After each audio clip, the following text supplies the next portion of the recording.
Hello students, in our previous video we discussed distance formula and some question that is related to distance formula. In this video we discuss section formula. It is a very important formula, section formula. In section formula consider any two points A and B. हम दो point consider करेंगे A and B और दोनों point की coordinate A के coordinate x1 y1 and B के coordinate consider करेंगे x2 y2. Here P and consider a P point x comma y is a point on AB such that P divides AB internally in the ratio m1 and m2.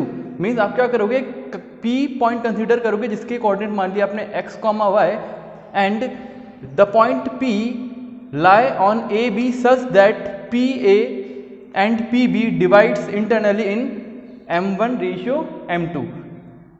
Actually में एक दो point है, आपने ए and B एक point मान लिया, उसके ऊपर एक पी पॉइंट लाई कर रहा है, वो पी पॉइंट ए बी को डिवाइड कर रहा है दो रेशियो में m1 रेशियो m2. नाउ हमने जो दो पॉइंट कंसीडर किए हैं वो क्या कहें, ए बी. तो ए बी एक पॉइंट है, ए बी एक पॉइंट है और ए बी को ज्वाइन करने से क्या मिल रही है, एक लाइन. तो ए से बी पॉइंट को ज्वाइन करने पे एक लाइन मिल गई. तो ए के coordinate x1 y1 and B के coordinate x2 y2.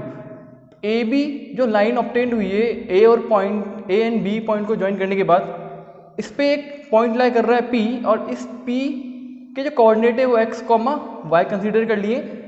A B line को P point m1 ratio m2 में क्या कर रहा है, डिवाइड. देयरफॉर पी ए और पी बी का रेशियो क्या है, m1 ratio m2.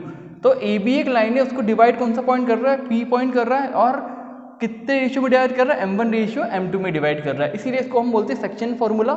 Now consider according to section formula. Section formula के अकॉर्डिंग मेरे को इस p पॉइंट के कोऑर्डिनेट निकालने. a और b दो पॉइंट है, दो पॉइंट को ज्वाइन करने से एक लाइन मिल गई. उस लाइन पे एक p पॉइंट है, ये p पॉइंट ए बी को डिवाइड कर रहा है m1 रेशियो m2 में. तो इस p पॉइंट के कोऑर्डिनेट फाइंड करने के लिए सेक्शन फॉर्मूला यूज करेंगे. सेक्शन फॉर्मूला क्या होता है, according to section formula the coordinate of point p x, y are.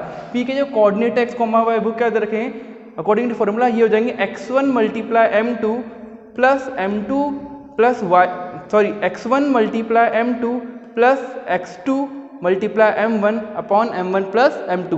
ये p का x कोऑर्डिनेट है और p का y कोऑर्डिनेट निकालूंगा तो y1 multiply m2 plus y2 multiply m1 upon m1 plus m2. ये p का y कोऑर्डिनेट निकल गया. मतलब ये p का x कोऑर्डिनेट है और ये p का y कोऑर्डिनेट है. अगर p के अपन को कोऑर्डिनेट फाइंड करने x और y तो उसके लिए फॉर्मूला हो गया सेक्शन फॉर्मूला.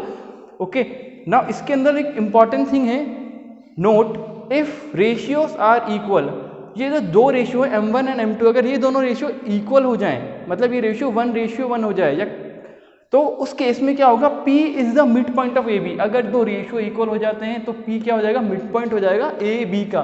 तो मिड पॉइंट फॉर्मूला के लिए क्या करेंगे अपन, इसी सेक्शन फॉर्मूले में m1 और m2 की जगह 1 पुट कर देंगे. तो जो फॉर्मूला बनेगा वो बनेगा P पॉइंट के जो कोऑर्डिनेट का formula that is x1 plus x2 upon 2 comma y1 plus y2 upon 2. और ये जो फॉर्मूला ये मिड पॉइंट फॉर्मूला से भी अपन जानते हैं कि ये जो फॉर्मूला ये मिड पॉइंट फॉर्मूला भी है. और ये मिड पॉइंट फॉर्मूला क्यों बन गया, क्योंकि इसके अंदर सेक्शंस जो डिवाइड किए हैं अपन ने, जो रेशियो लिए हैं m1 एंड m2, ये दोनों क्या है आपस में इक्वल. अगर ये दोनों रेशियो इक्वल हैं तो ये जो सेक्शन फॉर्मूला है कन्वर्ट हो जाता है मिड पॉइंट फॉर्मूला में. और मिड पॉइंट का फॉर्मूला होता है x1 plus x2 upon 2 plus y1 and y1 plus y2 upon 2. Hope you understand this video. Thank you.